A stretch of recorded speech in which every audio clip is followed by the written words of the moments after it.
Hello, beauties. Welcome to Moms Unboxed, a podcast where I unbox with you the how-tos, tips, and tricks to empower women to upgrade relationships, intimacy, and parenting.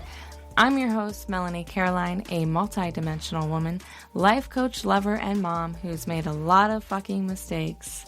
If you want to live a sensual and liberated life, you've come to the right space. Don't forget to follow Moms Unboxed because you don't want to miss an episode. Hello, and welcome to another episode of Moms Unboxed. I hope that you're having a fabulous week, and if you're not, I trust that it'll turn around with you. Mamas, ladies, mompreneurs, I have a fantastic guest with us this week. I'm so excited for Miss Audrey Harrell to show her knowledge, give some wisdom, and tell us about her experience about being a mompreneur and being in relationships, raising a family. She's got such an amazing gift to share with us today. Her heart and hustle strategy for high-achieving married mompreneurs is going to change the game this episode. Miss Audrey, how about you say hello to our guests? Well, hey, Melanie, I'm so happy to be here and to share my wisdom, drop some pearls. I've been in this game a bit. I think I might have a few to help you guest. So, hello. Hello. And absolutely. And I love how you say drop some pearls. You know, everybody likes to say drop some nuggets of gold, but hey, pearls, that is really the testament of how you've gained the wisdom and the knowledge throughout the years. Just like a pearl, it takes many, many years for it to be developed. And this is how your heart and hustle strategy for high achieving mompreneurs has been created and has helped thousands of women reignite the passion in their marriage while also building their business. Can you tell us some of the challenges that your clients have faced and how you've helped them through your coaching? Well, and as you said, there was a reason I said pearls, because I too have been through some challenges and some highs and lows in my marriage. You know, I've been married almost 40 years. My husband recently passed, and I've had to learn how to grow. And I think a lot of my clients, they may be mompreneurs, executives, caregivers. Mm-hmm. They're trying to manage life, kids, family, business, all of it.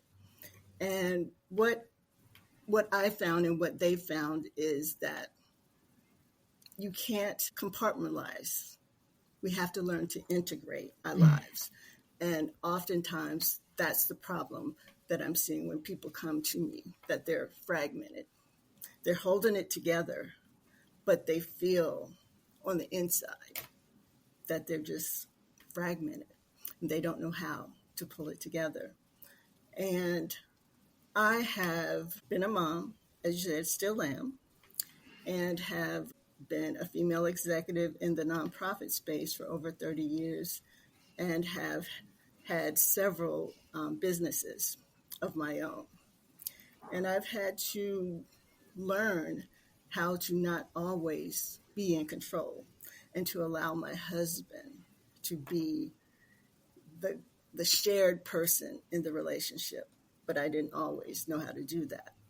I was so focused on building my brand. When I was growing up, it was expected that I would make great grades, be a success. Everyone in my family came to me. So that was the expectation that they had of me, and that was also the expectation I had of myself. I expected that I would be great at everything, not just okay, but great.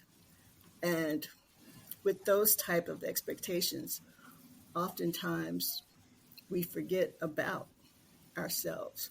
We're so focused on other people, our success. When we start having children, we have to be the best mom.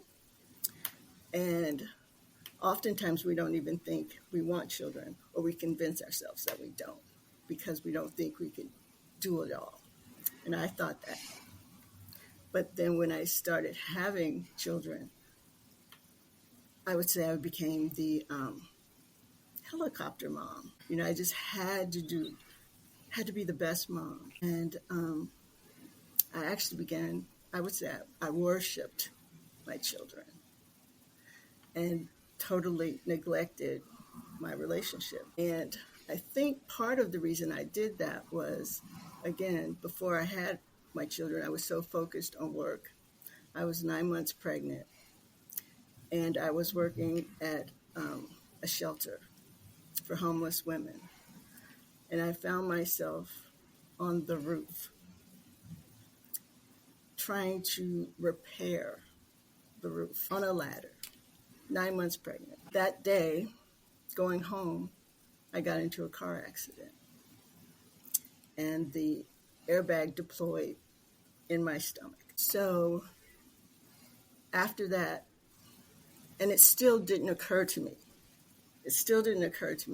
that something is wrong. I got home, my husband started talking to me and said, we need to go to the doctor to check the baby. And it was my midwife who said, why were you on a ladder 9 months pregnant? And then it hit me. Why? Why did I do that? Why did I feel like I had to be that person for work and not think about any of the repercussions to myself, to my daughter, to my family? None of that.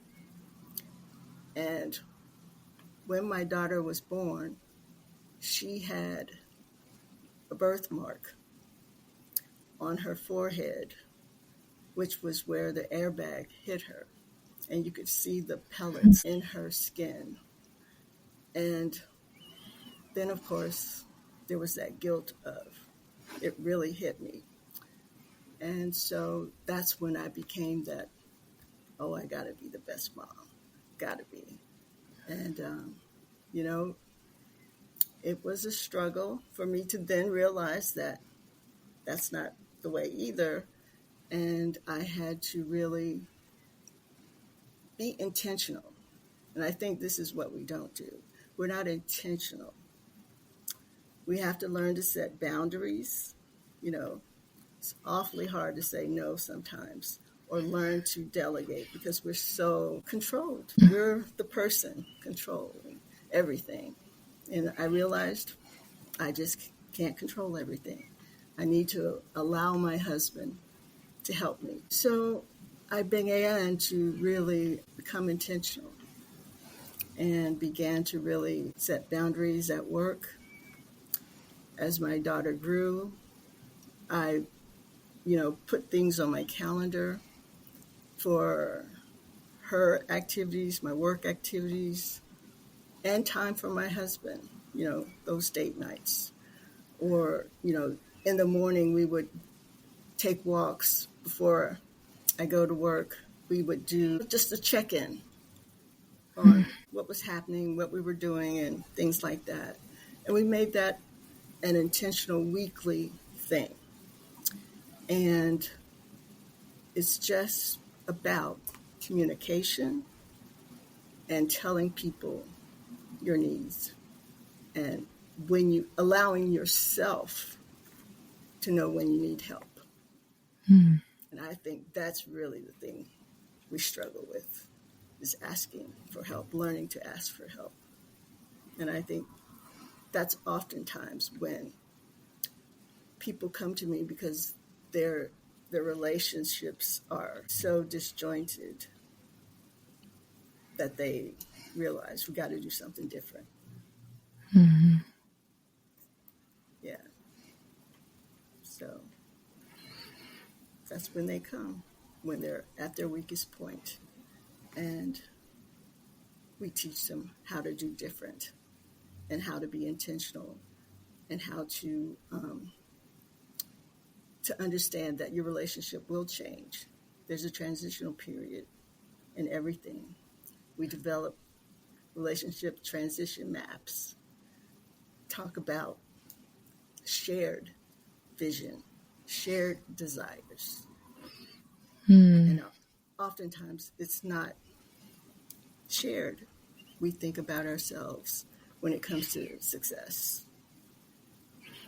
So I would say those are some of the things and some of the reasons why I feel people come to me. Wow. That was so powerful. So much of what you spoke upon, I'm like, in my head, I'm like, yeah, I've been there.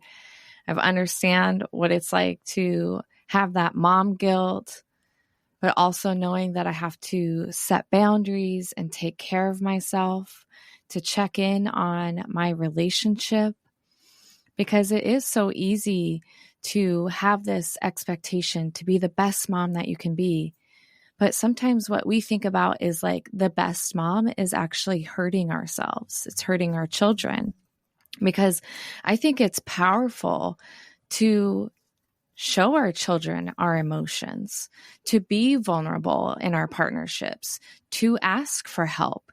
And it's not that we're doing something wrong. It's that we're carrying too much of a load. Our plate is so full, and we receive asking for help as if we're doing a bad job. Yeah. And we're absolutely not. We're doing a wonderful job. And when we ask for help, that gives our children permission to ask for help, because we don't have to do it all on our own. We have support, we have connections, and we have those people to rely on. You know, like you said, when you come into a partnership to help them grow and navigate their relationship, is them asking for help. And I think that's a beautiful thing. And right, we don't have to wait for so long before we ask for help, right? Right. And I think, though, sometimes it's cultural, you know. As a Black woman, we have that strong Black woman complex. Asians, you know, everything stays in the house.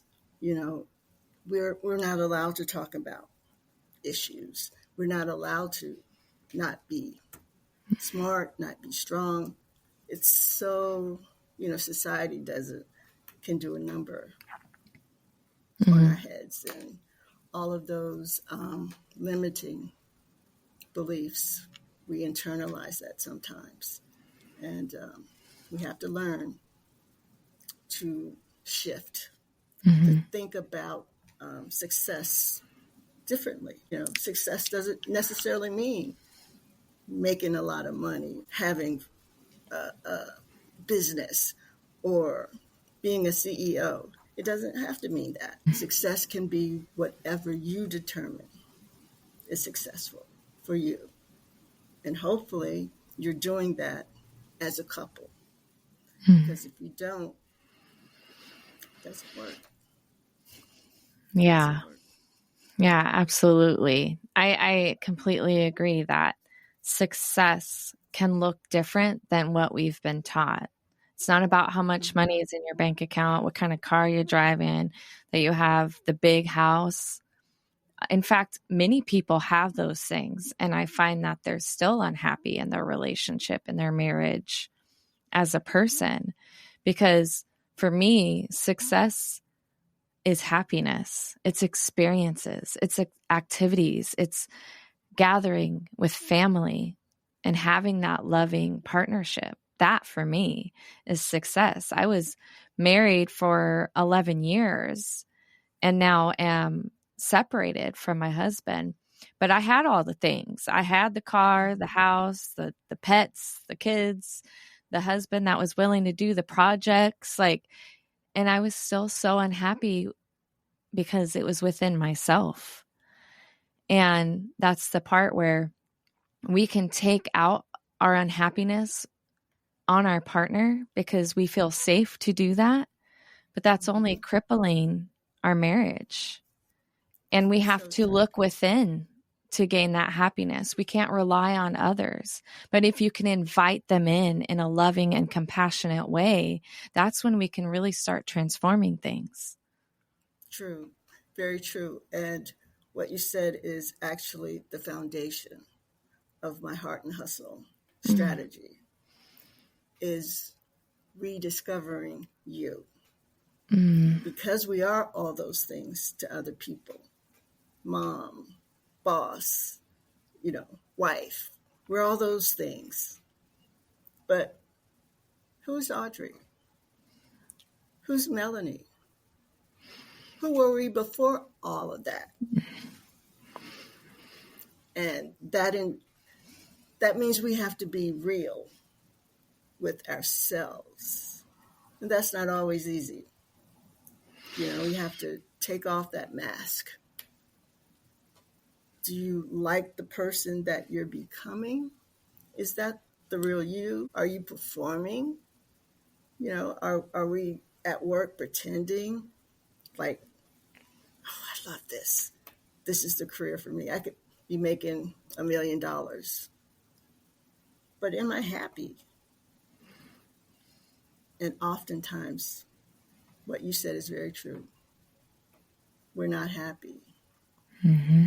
We think we want those things because society tells us we want those things. But, I could be happy just traveling the world. That would make me happy. I don't have to have $1 million.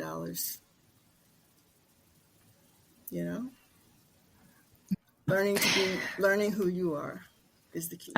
Absolutely. And it takes a lot of strength and power and fortitude to unveil those things about ourselves. Because, like you said, we might find things that we don't like about ourselves, about the way we're living, and it's uncomfortable.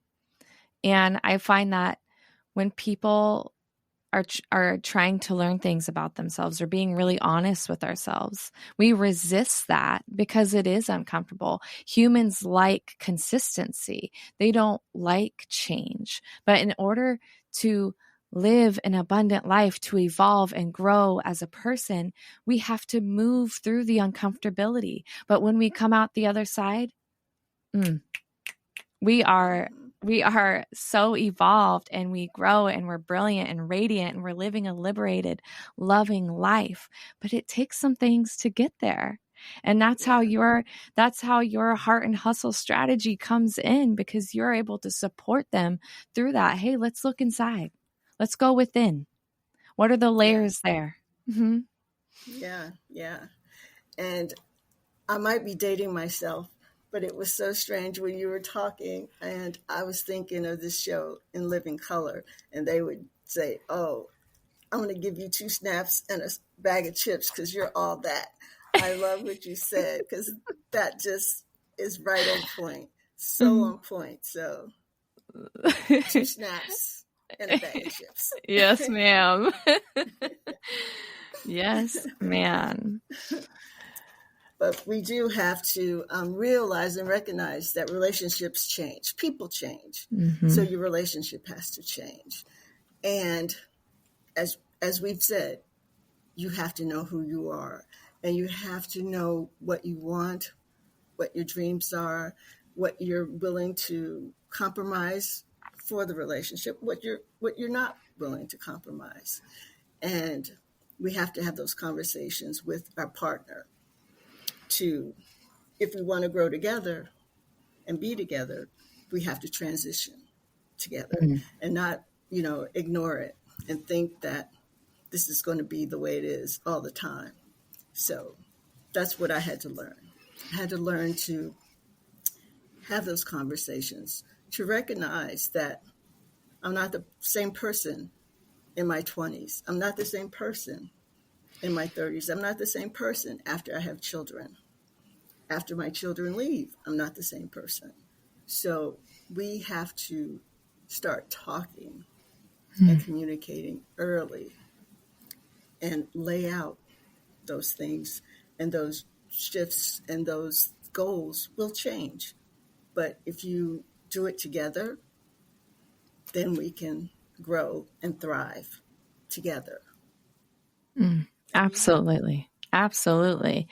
And, you know, all those questions that you pointed out, those conversations need to be had at the beginning of a relationship. And they have to continue because, like you said, people change. We're not the same in our 20s, 30s, 40s, 50s. Our passions change, our goals change, what we want in life change. And we have to continue having those conversations so that we can decide if we're aligned or not.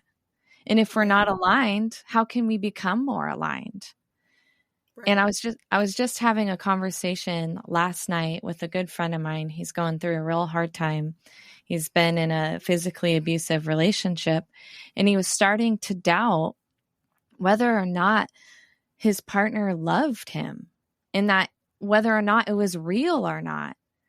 And I said, absolutely, it was real. Don't doubt what you had at the beginning of the relationship. That relationship grew from love. It grew from, you know, having aligned conversations. You both wanted the same thing at one point in time, but that can change throughout the years. You know, people change. She went through some postpartum depression and she's got some health issues she's got to deal with, but that doesn't mean that the love wasn't real.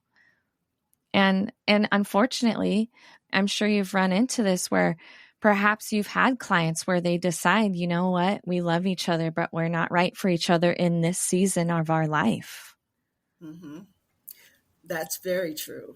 Actually, one of the first couples that my husband and I worked together with were a young couple. They were in their mid-20s. They had two little girls.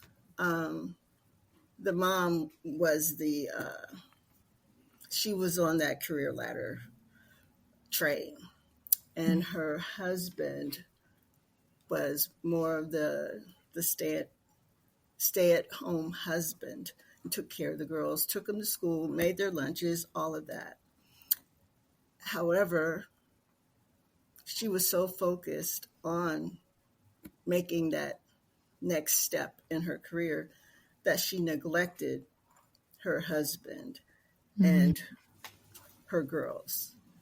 She actually began having an affair with someone at work because that person too was on that same career path.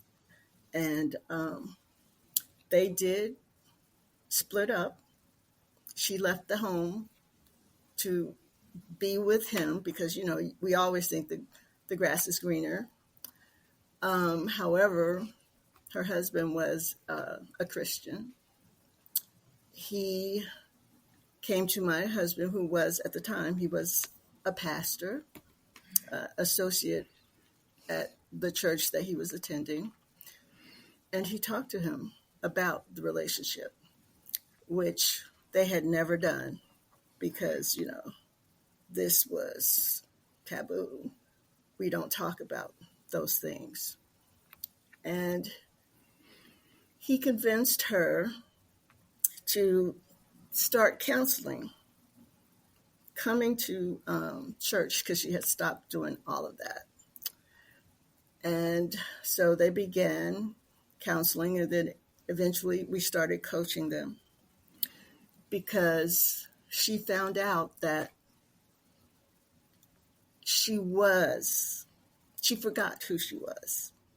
She forgot the importance of really what she wanted. She had always wanted to have children because she was told she could not have children. So she began really being honest with where she was and what she wanted. And they were able to find their way back together. But it wasn't an easy process. You know, they had to be intentional. They had to set time where they would just talk on the phone, you know, because eventually they began to meet, have dates. Because when we get married, a lot of times we forget how to date. Mm-hmm. So he really began sending her flowers to work, doing all the things. And so then she realized, oh, I really do love that guy. Maybe it's me.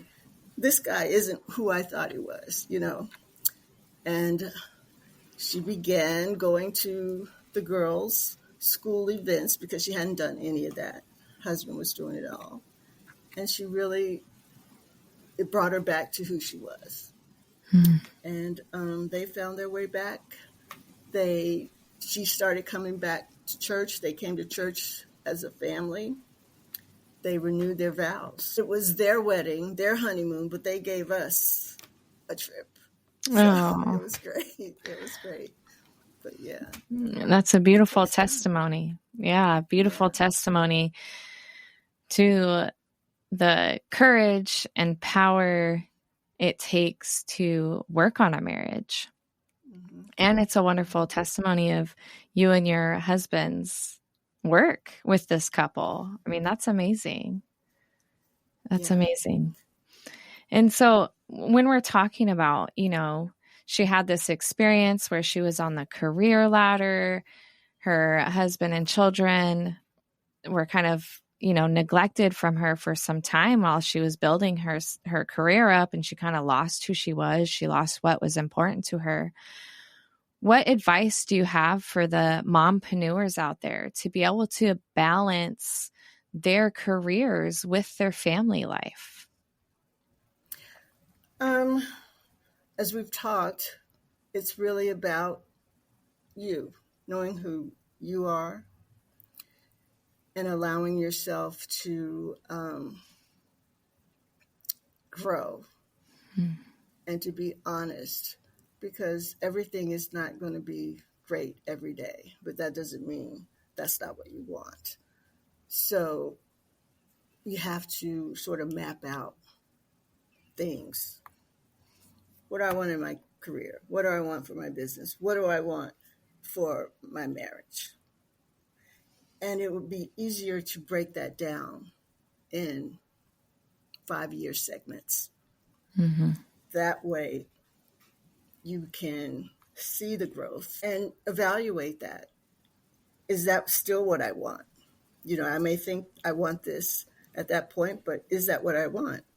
And so doing that, being intentional, having those conversations all the time with yourself and with your mate, those things help guide you in the direction to revision, write the vision, make it plain.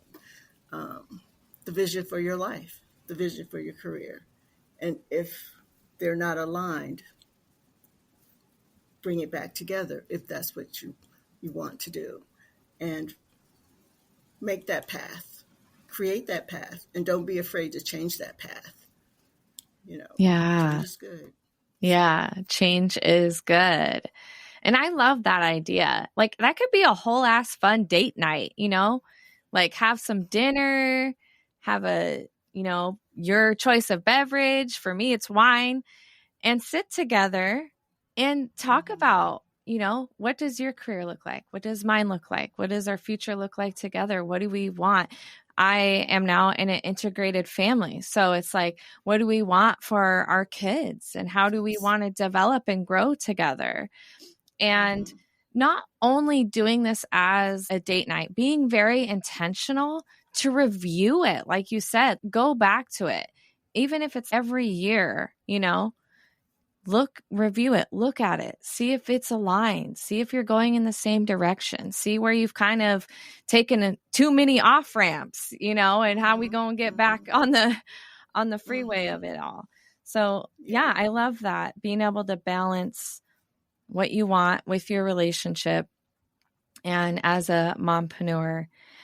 And this next question I have for you is very meaningful and powerful to me, because I've had a lot of let's see, I've had a lot of difficulties come up as I'm building my own business. And when I am faced with challenges, I struggle to have this staying power. We talked at the very beginning where you said we can't just compartmentalize things. We have to integrate them. So how do you suggest when moms are going through a hard time, something's happening with the family or the kids or the relationship, how do they have the staying power to continue working on their business while navigating all the life circumstances that we experience that could be difficult? Take a breath. Take a breath. Yes. Take a breath. Because oftentimes, and what I'm hearing is that we have not really taken care of ourselves and that's when we start getting lost. We feel like, things are overwhelming because we haven't taken a breath. Take a minute and just sit in that space. I'm all about energy, Maybe you need to clear your chakras, Me too. I'm all about the energy. So clear your chakras, get grounded, take a walk. Yeah. Give yourself time, and don't be so hard on yourself. It's okay. It's okay.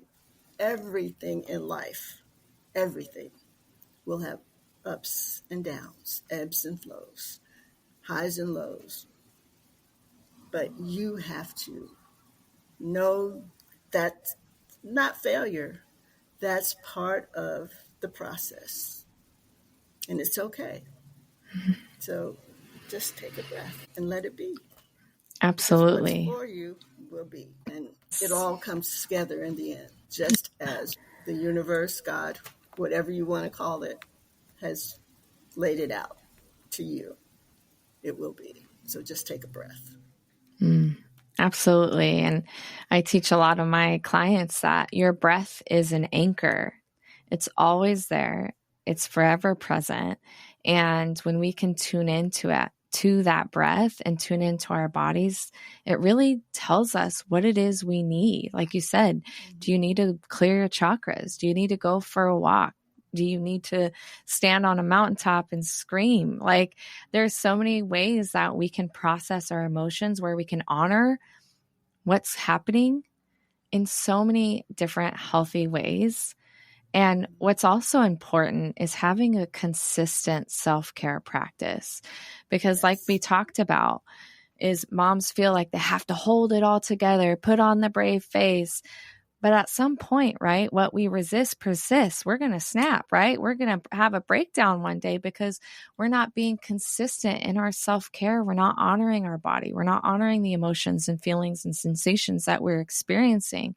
And if we can have a consistent practice, when those times of difficulty does occur, we know how to deal with it.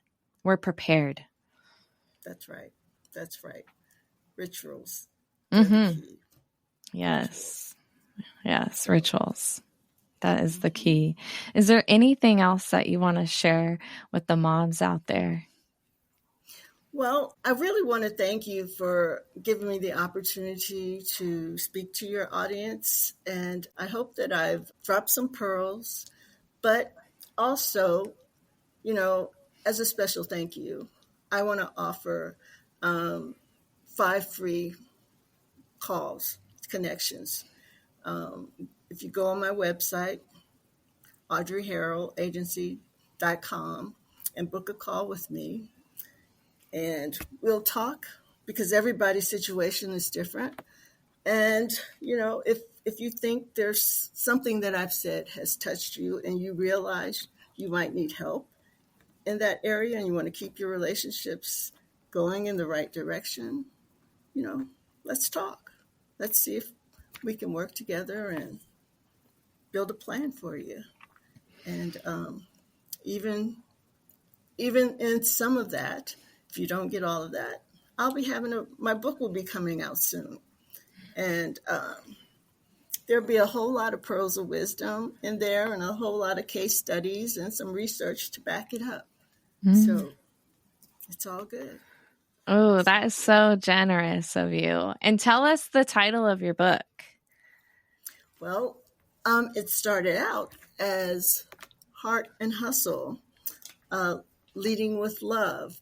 But who knows what it'll end up being. We're still in the works. I love that. Draft done. Oh, that's so exciting. Yeah.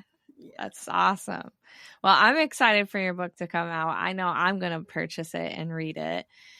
And I will definitely put all the contact information for Miss Audrey, her links to her website, so that you can find her. Thank you so much, Audrey, for this beautiful experience, dropping those pearls. I'm just so grateful that you were able to take the time to be here on the Moms Unboxed. All right. Thank you. Great to see you again, Melanie. Of course, you too. All right, mamas, that is it for this week's episode. Thank you so much for joining us. And if you know a mom, a friend, a woman out there who would benefit from this episode, please share. Thank you so much for being here. And don't forget to live a liberated, sensual, and unboxed life. Thank you again for joining me for another episode of Moms Unboxed. If you have a topic or relationship question, connect with me at I am Melanie Caroline. And don't forget to follow Moms Unboxed. May you live a liberated, sensual, and unboxed life. I'll be chatting with you next Wednesday for another episode. Until the next time, sunshine.